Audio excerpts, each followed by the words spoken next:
नमस्कार। पॉलिटिक्स में आप सबों का स्वागत। और आज हम पॉलिटिक्स में बात कर रहे हैं उस पॉलिटिक्स की जिस पॉलिटिक्स के सहारे आरजेडी ने सीधे तौर पर धमकी दी है कि इस बार वोट चोरी हुई तो बिहार नेपाल बन जाएगा। इसका मतलब क्या है? कल तेजस्वी ने भी कहा था कि एग्जिट पोल फ्रास है, 18 को हम सरकार बनाने जा रहे हैं, 18 को हम शपथ ग्रहण लेंगे। और आज आरजेडी के जो विधान पार्षद हैं सुनील सिंह, वैसे बरबोलेपन के रूप में इनकी पहचान नहीं है। इसी बरबोलेपन की वजह से इनको सुप्रीम कोर्ट तक बहुत कुछ झेलना पड़ा।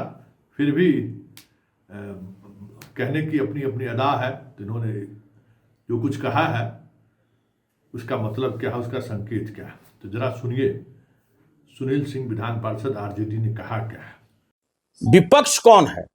हम तो कल पक्ष में हैं, हम विपक्ष नहीं है। हमारे पास मेजॉरिटी है, लोगों ने हमको वोट दिया है। आप अच्छी तरह से जानते हैं कि जो 72 लाख नए लोगों ने अपना मताधिकार का प्रयोग किया है, क्या इसी भ्रष्टाचारी सरकार को बचाने के लिए किया है? जिसके छोटे छोटे पदाधिकारी के यहाँ करोड़ों करोड़ रुपया मिला, उसको बचाने के लिए किया है? क्या उसको बचाने के लिए उन्होंने मताधिकार का प्रयोग किया है कि जिस तरह किसानों का शोषण और दोहन हो रहा है, क्या उसको बचाने के लिए लोगों ने वोट किया है? कि जो किसी भी ब्लॉक में चले जाइए, किसी भी थाना में चले जाइए, किसी भी अनुमंडल में चले जाइए, मृत्यु प्रमाण पत्र लेने के लिए भी रिश्वत देना पड़ता है। क्या लोगों ने इसके लिए वोट किया है बढ़ करके? आज तक बिहार का सारा रिकॉर्ड टूट चुका है। 69% वोट पोल हुआ है, और यह वोट जो पोल हुआ है ये बदलाव के लिए हुआ है, इस भ्रष्टाचारी सरकार से निजात पाने के लिए हुआ है, और तेजस्वी यादव जी को मुख्यमंत्री बनाने के लिए हुआ है। 2020 के चुनाव की बात की जाए, इस समय रिजल्ट आ रहा था, 4 घंटे जो है सर्वर स्लो रहा और उसके बाद रिजल्ट कुछ ऐसा है। अगर इस तरह की स्थिति होती है तो क्या महागठबंधन सड़क पर उतर जाएगा? महागठबंधन नहीं, पूरी आम पब्लिक रोड पे उतर जाएगी। जो कुकृत आपने वर्ष 2020 में किया कि 4-4 घंटा आपने काउंटिंग रोकवा दिया, 4-4 घंटा किसी को बारे में किसी को कुछ पता नहीं था, वो काम अगर इस बार होगा तो या तो मेरा उम्मीदवार बाहर आएगा या वो जो रिटर्निंग अफसर होगा वो बाहर आएगा। मैं आपको चेतावनी देना चाहता हूँ, पूरी जनता सड़क पर आएगी और वो दृश्य देखने को मिलेगा जो आपको नेपाल में देखने को मिला है। और पूरी जनता इस चीज से आशंकित है कि ये बेईमान लोग, जिस चुनाव आयोग के बारे में साख पर उसका बट्टा लग चुका है, जितने रिटर्निंग अफसर हैं, किस तरह से उनकी पोस्टिंग की गई है, तो यह पूरी जनता आशंकित है कि कहीं न कहीं आप बेईमानी कीजिएगा तो आपको भी नेपाल का दृश्य यहाँ पर देखने को मिलेगा। हम सभी पदाधिकारी को बेईमान नहीं घोषित करना चाहते हैं। बहुत सारे ऐसे भी पदाधिकारी हैं जो आज भी अपना ईमान बचा करके रखे हुए हैं।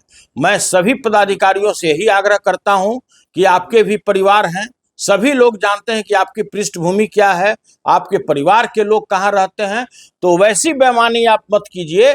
आप 80,000 से लेकर 1 लाख वोटर के मत के खिलाफ आप काम कीजिएगा। अगर आप किसी को 1000 वोट से हराते हैं जीते हुए कैंडिडेट को, तो निश्चित रूप से यह पूरे जनमानस के पटल पर यह छाएगा और यह कहीं ना कहीं से इसका दुष्परिणाम आपको देखने को रोड पर मिलेगा। और उसके बाद कुछ इसी अंदाज में जदयू ने जवाब भी दिया है।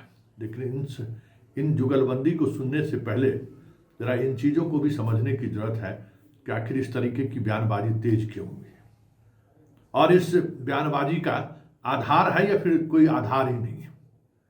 क्योंकि ठीक है, सुनील सिंह ने एक अलग अंदाज में अपनी बातों को रखा है, लेकिन ये बात कहने की जहमत क्यों उसने उठाई, या ये बात वो क्यों कह डाला, तो पहले जरा सुन लीजिए, फिर हम उस पर बात करते हैं। चुनाव परिणाम आने के पहले ही राष्ट्रीय जनता दल की यह राजनैतिक आपराधिक मनोवृत्ति कैसे उभर कर आ गई?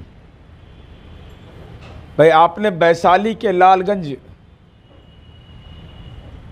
के बारे में, स्ट्रांग रूम के बारे में आपने सवाल खड़ा किया।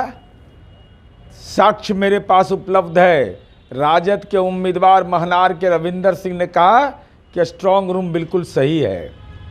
लालगंज विधानसभा के आपके प्रत्याशी के प्रतिनिधि रणधीर कुमार ने कहा सब ठीक है। सासाराम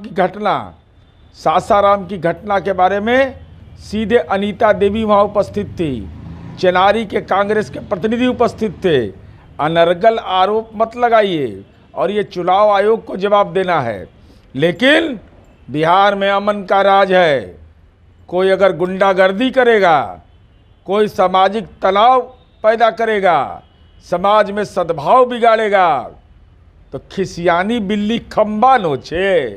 अरे दागी नेतृत्व रहेगा तो बिहार की जनता अपने चेहरे पर राजनीति का दाग नहीं लेना चाहती है। इसलिए और दावा क्या कर रहे हैं, बांग्लादेश बना देंगे, अरे नेपाल बना देंगे। अरे लोकतंत्र की जननी है, कौन माई का लाल पैदा लिया है इस बिहार में, जो माननीय नीतीश कुमार जी के एनडीए की सरकार में कानून को अगर कोई अपने हाथ में लेने की कोशिश करेगा तो चुनाव आयोग तो मुकम्मल व्यवस्था किया ही है। ऐसे बयान राजनीति के केवल छुरछुरी पटाखा है, इसके अलावा कोई औचित्य नहीं। तो आपने सुन लिया सुनील सिंह का बयान और नीरज सिंह का बयान, दोनों सिंह साहब का बयान आपने सुन लिया, दोनों के चेहरे पर तलखी आपने देख ली। स्वाभाविक तौर पर सुनील सिंह सामने आए तो नीरज सिंह को सामने आना ही था, दोनों तरफ से जवाब भी उसी तरीके से दी गई है। लेकिन सवाल उठता है कि आखिर सुनील सिंह को या फिर तेजस्वी को ये कहने की जरूरत क्यों पड़ी, क्योंकि चुनावी प्रक्रिया के शुरुआती दौर से इलेक्शन कमीशन की जो भूमिका बिहार में देखने को मिला है वो हैरान करने वाला है। कल रात सासाराम में जो कुछ भी हुआ और जिस तरीके से हुआ, ट्रक का प्रवेश, भले वो खाली टैंकर लेकर गया हो, मतलब बक्सा को लेकर गया हो, वहाँ पहुँच गया, अंदर चला गया, वो परिसर का गेट खुला है, अंदर ट्रक जाता है और उसके बाद बबेला बजता है, सारे कैंडिडेट पहुँच जाते हैं वहाँ। इसका मतलब क्या है? लगता ही नहीं है कि चुनाव आयोग का कोई ऑब्जर्वर बिहार में है भी, कोई मतलब नहीं है। ऐसे मामलों में ऑब्जर्वर को त्वरित कार्रवाई करनी चाहिए, जांच होनी चाहिए। जो भी, अरे भाई बक्सा कल भी जा सकता था या आज भी जा सकता था, या बक्सा अंदर ले जाने की जरूरत पड़ी तो फिर जो कार्यकर्ता वहाँ हैं उनको ये जानकारी दी जानी चाहिए, उनके प्रत्याशी को जानकारी दी जानी चाहिए। ये जो छोटी छोटी चीज़ें हैं जो बड़ी बड़ी बातें हो जाती हैं और इस तरीके का बयानबाजी शुरू हो जाता है कि बिहार को नेपाल बना देंगे, तो इसके लिए इलेक्शन कमीशन कम जिम्मेवार नहीं है। समस्तीपुर में जो घटना घटित हुई सबके सामने में है कि प्लान तरीके से, एकदम प्लानिंग के तहत बदनाम करने के लिए यह साजिश रची गई। जो वीवीपैट का जो पर्ची था बाहर फेंका हुआ, लेकिन उस पर जो जांच होनी चाहिए, जिस तरीके से कार्रवाई होनी चाहिए थी, वो कार्रवाई अभी भी मुकम्मल नहीं हुआ है। प्रत्याशियों के अंदर और समस्तीपुर की जनता के अंदर एक बेवजह कन्फ्यूजन क्रिएट हो गया। कल एसपी को आकर सफाई देनी पड़ी, एसपी को कहना पड़ा कि देखिए इस तरह की कोई बात नहीं है, सोशल मीडिया पर जो ये बातें आ रही हैं ये भ्रामक बातें हैं, इस तरीके की बातों से बचनी चाहिए। हमें लगता है कि ऑब्जर्वर को आदेश करना चाहिए कि डीएम प्रेस कॉन्फ्रेंस करके इस चीज़ को स्पष्ट कर दे, लेकिन नहीं, कोई से। कल ही जो मोतिहारी में जो पर्ची मिला है, अब डीएम कहते हैं कि हाँ, एक पीठासीन पदाधिकारी का जो वीवीपैट का जो पर्ची था ना, वो कहीं गुम हो गया है और वो स्कूल के कैंपस में मिला है। ऐसे पीठासीन पदाधिकारी को होने या नहीं होने का मतलब क्या है? इस पर तो कार्रवाई होनी चाहिए, लेकिन नहीं। मीडिया में जब ये खबरें आई, जब बात बढ़ गया, प्रशासन को बैकफुट पर आना पड़ा, बहुत सारी तरह की चीज़ें सामने आई। जिस दिन, आज तो नहीं, मोतिहारी में तो चुनाव 11 तारीख को ही खत्म हो गया था, आज 13 तारीख है। अगर 11 तारीख को उसने पर्ची जमा नहीं कराई वीवीपैट का, तो तुरंत एक्शन होना चाहिए, तुरंत इसकी खोजबीन होनी चाहिए। आखिर ग्रामीण के हाथों कैसे लगा? वो खोजबीन होनी चाहिए ना। मीडिया को ये जानकारी दी जाना चाहिए कि एक हमारा पीठासीन पदाधिकारी की गलती से जो है वीवीपैट का जो है सो उस बूथ का, तो आप समझिए कि पूरा पोल परसेंटेज बाहर आ गया। वीवीपैट का अगर सारा पर्ची बाहर गिरा हुआ है, इसका मतलब है कि कितना वोट किस पार्टी को मिला वो सार्वजनिक हो गया। वहां तो काउंटिंग रोकनी चाहिए, वहां चुनाव होना चाहिए, लेकिन उस पर कोई क्लियरिटी नहीं है, उस पर कोई स्पष्टता नहीं है। तो बबेला मचता है, मीडिया के लिए मसाला मिलता है, मीडिया खबरें बनाती है। ये सब इलेक्शन कमीशन रोक सकता था। वहाँ क्या कहते हैं, जैसे वैशाली में, समस्तीपुर में स्ट्रांग रूम के बाहर में जो सीसीटीवी कैमरा लगा हुआ है, वो कैमरा ऑफ हो जाता है कुछ देर के लिए। सासाराम में जो घटना घटी है तो उसके बाद आज वहाँ आप सीसीटीवी कैमरा लगा रहे हैं। ये सब क्या है? इससे घोर लापरवाही और क्या हो सकता है?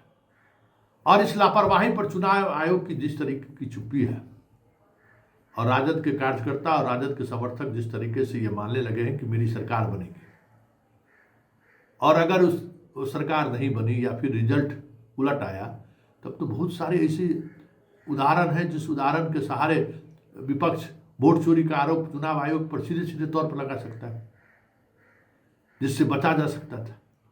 तो इस पूरे चुनाव प्रोसेस के दौरान चुनाव आयोग की ऐसी भूमिका मैंने कभी नहीं देखी, और ये भूमिका कहीं ना कहीं चुनाव आयोग की पूरी पारदर्शिता पर सवाल खड़ा कर दिया है। ऐसे में आज आरजेडी अगर कह रहा है कि हम बिहार को, अगर रिजल्ट चोरी हुई तो नेपाल बना देंगे या नेपाल बन जाएगा बिहार, उसका मतलब आप समझने की कोशिश करिए कि हालात कमोबेश उसी दिशा की तरफ बढ़ रही है। विपक्ष को पहले से ही वोट चोरी को लेकर बिहार में एक माहौल उन्होंने बना रखा है। विपक्ष पहले से ही पूरे चुनाव आयोग के प्रोसेस को लेकर सवाल खड़ा करता रहा है। मोकामा की घटना में जितने विलंब से चुनाव आयोग का एक्शन हुआ, पारदर्शिता पर पहले ही सवाल खड़े हो चुके हैं। ऐसे में हर वक्त कुछ न कुछ ऐसी घटनाओं का सामने आना, ये तय मानिए कि सुनील सिंह का बयान भले ही अब लग रहा होगा कि इस तरीके के बयान से उनको बचना चाहिए, लेकिन इलेक्शन कमीशन जिस तरीके की लापरवाही बरत रही है, या इलेक्शन कमीशन जिस तरीके से बिहार के चुनाव को ले रही है, ऐसे में कल परिणाम आते आते सचमुच बिहार नेपाल के तर्ज पर आगे बढ़ जाए तो कोई बड़ी बात नहीं होगी, क्योंकि पूरी मशीनरी कहीं भी दूर दूर तक भी निष्पक्ष और पारदर्शिता बरतते हुए नहीं